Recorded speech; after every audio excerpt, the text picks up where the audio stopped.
Hello all, welcome to टूटी guide. इस video में एक्सरसाइज नंबर 3.3 से क्वेश्चन नंबर 6 एंड 7 को सॉल्व करेंगे। चलिए स्टार्ट करते हैं।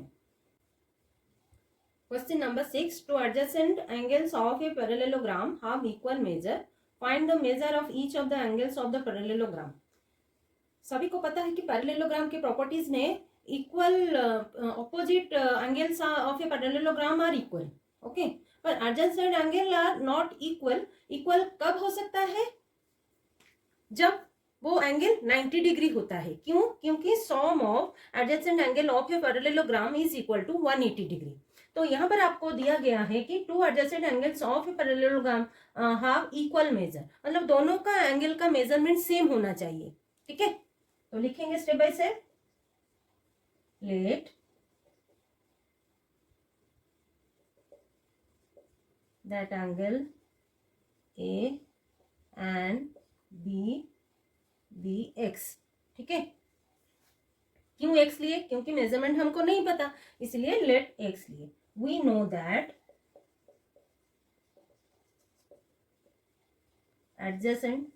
we know that sum of adjacent angle of a parallelogram is equal to 180 degree. ठीक है, that is a angle plus b angle. अगर ए एंड बी को हमने एडजेसेंट एंगल लिए तो a angle plus b angle is equal to 180 degree. मैं यहाँ पर ड्रॉ करके दिखा देती हूँ। अगर ये दोनों हमारा ये एक पैरेललोग्राम है तो उसका एडजेसेंट एंगल ये है। ठीक है, ऑपोजिट साइड्स आर इक्वल। देखो, ऑपोजिट साइड्स आर इक्वल, ये दोनों साइड्स इक्वल, ये दोनों sides equal, opposite angle equal. And देखो, ये ऑपोजिट एंगल हो गए, पर ये जो a angle plus b angle is equal to 180 degree and it's called supplementary also. Okay, तो a angle and b angle हमारे एडजेसेंट होंगे। अगर ए एंगल यहाँ पर हम इस एंगल को लेते ना, सी डी, वो दोनों भी एडजेसेंट होते, ये आपको पता है। नेक्स्ट इसको क्या लिखेंगे? x लिए थे, x plus x is equal to 180 degree, 2x is equal to 180 degree. x का वैल्यू हमको चाहिए तो मिल गया x इज इक्वल टू कितना, यहाँ पर 180 डिवाइडेड बाई 2 जो कि 90 डिग्री। ओके, x हमारा 90 डिग्री आ गया, तो ये a angle b angle, therefore a angle is equal to, वो क्वेश्चन के हिसाब से बोल दिया है कि two adjacent angles of a parallelogram have equal measure, तो a angle is equal to b angle is equal to 90 degree.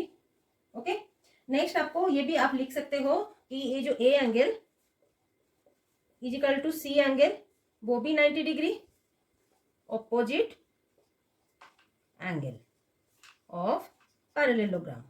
ठीक है, then b angle is equal to d angle, वो भी 90 degree, same opposite angle of parallelogram. Okay, next question number 7, the adjacent figure hope is a parallelogram, find the angle measures x, y and z, state the properties you use to find them. Okay, तो यहाँ पर हम parallelogram की properties को use करेंगे जो कि हम पहले भी डिस्कस कर चुके हैं। क्या करेंगे? पहले जो एंगल, मतलब ये जो एंगल है ना, इस एंगल को निकालेंगे तो लिखेंगे क्या, H O P E is a parallelogram. HO इस लाइन, ठीक है, HO is a straight line. ठीक है, तो ये जो एंगल हमने नेमिंग किया गया है, आपके बुक में वो एंगल नहीं है, आपको जो कोई भी नेम यहाँ पर देना है। एक्स वाई जेड हमको बस फाइंड आउट करना है, पर ये आपको खुद से लेना है। क्यों? क्योंकि ये एंगल हमको पता है और इस एंगल मिला के हमारा 180 डिग्री है, क्योंकि वो स्ट्रेट लाइन के ऊपर एंगल बनाया है। ठीक है, देन आपको लिखना है HO is a straight line and A angle plus POQ angle is equal to 180 degree, जो कि ब्रैकेट में आपको लिखना है linear pair angle. Straight line पर जो एंगल बनते हैं वो लीनियर पेयर बोले जाते हैं और उनका सम 180 डिग्री होता है। इसी में से आपको A एंगल मिल जाएगा, plus POQ 70 degree already given है, जो कि 180 अभी लिखेंगे।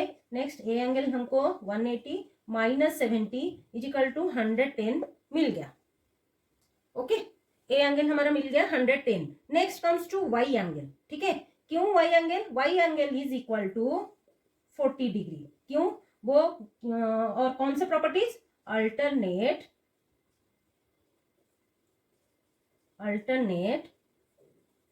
इंटीरियर एंगल, ठीक है। देखो ये जो एंगल है ना,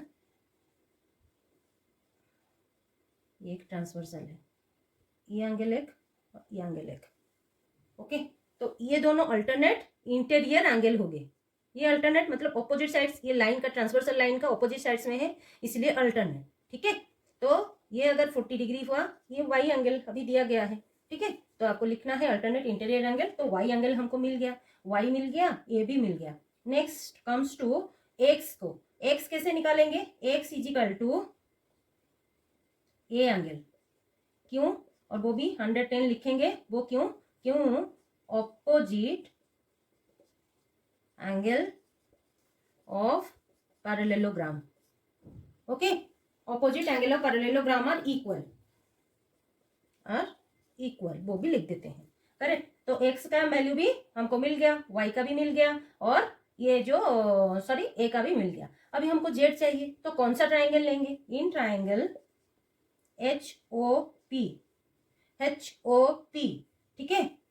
इन triangle HOP z angle plus a angle plus y angle is equal to 180 degree. वो क्या है? Triangle sum property. Triangle sum property, और ट्राइंगल सम प्रॉपर्टी क्या कहता है? Sum of angles of a triangle is equal to 180 degree, okay.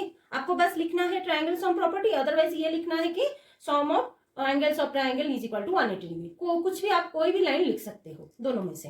तो value put करेंगे। Z हमको चाहिए, ए का वैल्यू 110, वाई 40 और ये 80। Next z plus 150 180, z is equal to 180 minus 150 जो कि कितना? 30 डिग्री, ओके। हमारा फाइनल आंसर, ओके। आज के लिए इतना ही, मिलते हैं अगले वीडियो में। अगर ये वीडियो आपको अच्छा लगा है तो लाइक शेयर सब्सक्राइब कर दीजिएगा। कुछ डाउट है तो कमेंट बॉक्स में जरूर कमेंट कर दीजिएगा। Thanks for watching.